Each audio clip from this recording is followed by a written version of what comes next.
Hi everybody back home. We're sitting here in Orlando with Joyce Anders. She's our REO and short sale specialist. And I just wanted to ask her a few questions about what's happening in the market and stuff. So Joyce, we've been traveling all over the country, so thanks for taking the time out to see us today. No problem. Tell us a little bit about the REO market. REO is real estate owned properties, which is basically bank owned properties, what we would term as properties in possession back home. What's happening in the market? Well, right now here in Central Florida, I specialize in the Orlando, Kissimmee area, Disney area. We've got condos on the market that are selling for 50% of what they were purchased for 4 or 5 years ago. Residential resales, single-family homes that are being sold as short sales, as REOs. The prices range anywhere from $40,000 and up, so you can get good deals on pre-owned properties that people are losing because they're not able to maintain the properties. Values. Most people who are buying the condos are purchasing them cash because right now it's tough to get financing on condos because the values have dropped so significantly. We are in a buyer's market right now. We're no longer in a seller's market. Buyers are purchasing things at fractions of the dollar. You can. Thank you. You mentioned earlier that there's multiple offers on every REO deal going through. So it's forcing the prices slightly up. Can you just expand on that a little bit for us? Absolutely. Right now we're putting properties on the market. Let's just say today I put a property on the market. Tomorrow I'll have 4 or 5 offers on that same property. And what ends up happening is either the seller will accept the best offer, and if it's cash they'll accept it, or they'll go back to everybody and ask for the highest and best price. Okay. And that gives everybody one more chance to get a shot at the property. So if we've got 5 offers and one is $50,000, you got one that's $52,000, one that's $53,000, the seller will go back to everybody at the same time, give them a deadline to come back with the highest and best offer, and then the seller will accept that offer. And then just as a percentage, give us an idea of how much higher than the asking price, because a lot of people go online, they go look at Realtor and Zillow and they see prices and it's not really indicative of what the market is. How much higher do you actually have to bid on an REO? Sometimes it's even, right now, even 10 to 20% higher than the list price. 10 to 20% higher than the list price. And again, of course, it depends on the location of the property. Like right now in our Deltona market, you can literally get a single family home for about $55,000, and that's a 3-bedroom, 2-bath home, 1,500 square feet. Wow. And some of these properties are built in the 2000s. So that's good quality properties is what you're saying. Good quality properties at good values. But you got to be prepared to go. You got to be prepared to go. You got to have your cash. We have to see the proof of funds because people are bidding on multiple properties. And you were saying earlier that sometimes you're bidding in that highest and best scenario, but you've got to bid on 5 or 6 properties before you can get one. Absolutely, that's the little catch here right now. Even though you're bidding on one property, it may take your bidding 3 or 4 or 5, 6 times just to get a property, because you may not get the first property that you bid on, you may not get the second property that you bid on, and sometimes it's a little tough sometimes because people don't want to go over the asking price. But if you don't go over the asking price, it may take you several times to realize, oh, Joyce is not really lying to me. If I'm going to get something, I got to go higher. And that's a little tough nut to swallow sometimes because people are saying, well, why did you list it at this price if that's not what it's selling for, if that's not what they want? But the problem is that right now we're in a shortage of properties. So we've got high demand. Let's talk about the rental demand. And now obviously people are buying these properties up. It's about income at the same time. That's why they're buying it. Absolutely. If you're an investor, you're buying, you want to make sure that you can rent the property at a decent price. And a 3-bedroom, 2-bath home, depending on the location, can rent anywhere. A single-family home anywhere from $7,000 to $1,000 a month. So that's pretty decent returns on your money. Absolutely. Yeah, fantastic. Thank you very much. Condos, of course, you have the HOA dues, so that cuts into the profit a little bit. And depending on the location of the condo, the HOA dues could be anywhere from $150 to $300 a month.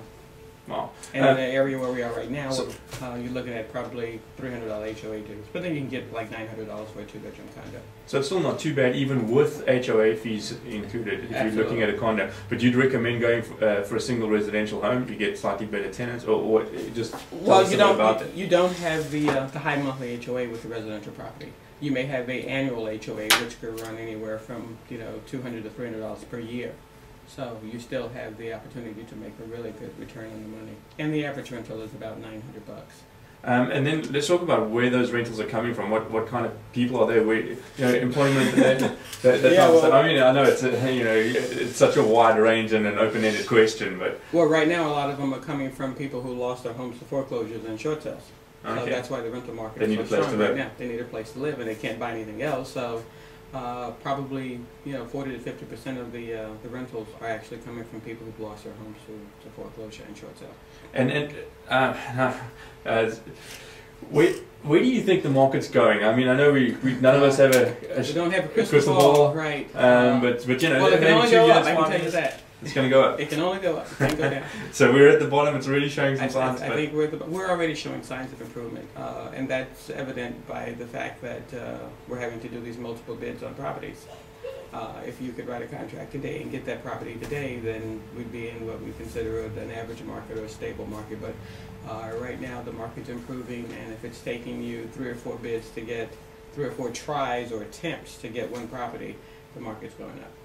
And Florida as a whole, I don't know if you know anything about the rest of the market. It's all over the state. I think South Florida, it's already starting to see signs of improvement. The value's down there a little bit higher because it was a little bit more depressed because there was a lot of investors down in that area that purchased a lot of properties at big dollar amounts. So, where is South Florida?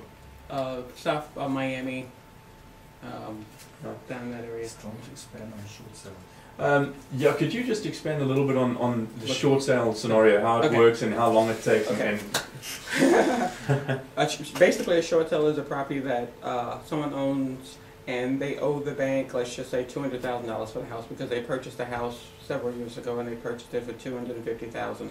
Right now, that same house may be worth $150,000, but they have to sell it, or it's going to go into foreclosure. So the idea is to sell the property for the current value of the property, but in order to do that, you have to get permission from the bank. So we write a contract for the property. First, the property gets listed because you can't do a short sale without it being listed. So the seller will list the property with us. We put the property on the market, and we get a contract, and then we submit that contract to the bank.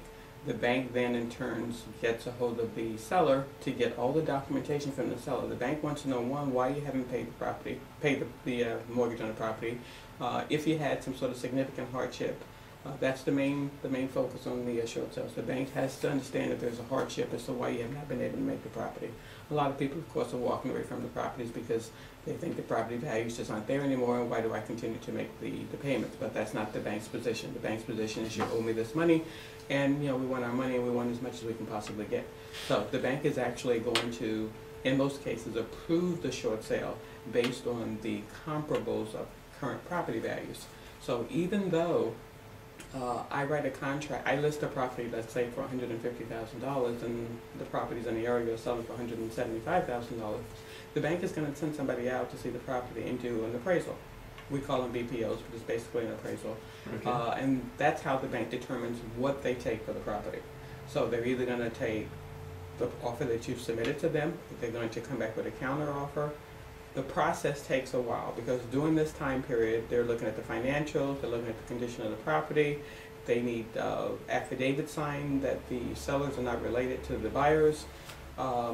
So it's part of the process. What happens if there are multiple banks involved? Because I know sometimes there'll be a first mortgage and then a second mortgage and then a third and fourth. Who knows how many? If there's a first and a second mortgage, both banks have to approve the sale. The sale cannot go through without both banks approving. And oftentimes the second mortgage only gets a fraction of what they're owed. Usually anywhere from $2,000 to $6,000. That's the most that the first mortgage will allow for the second. So they've got to take a serious loss. Yeah, well, the first is also taking a serious loss, but the second is usually not quite as high. But the first mortgagee dictates how much the second gets. Okay. And so that negotiation process can take some serious time. I would imagine that the least amount of time, unless it's a pre-approved short sale, you're looking at a minimum of 3 months. Wow. 3 months, sometimes up to 6 months. And you guys manage that process? Oh yeah. Oh yeah. We have a short sale division that does nothing but negotiate the short sales. Okay, thank you very much. So Joyce, thank you very much, and thanks for sharing all that information with our clients back home. And we're going to go and check out some stuff today. Very good. Thank you. Very good.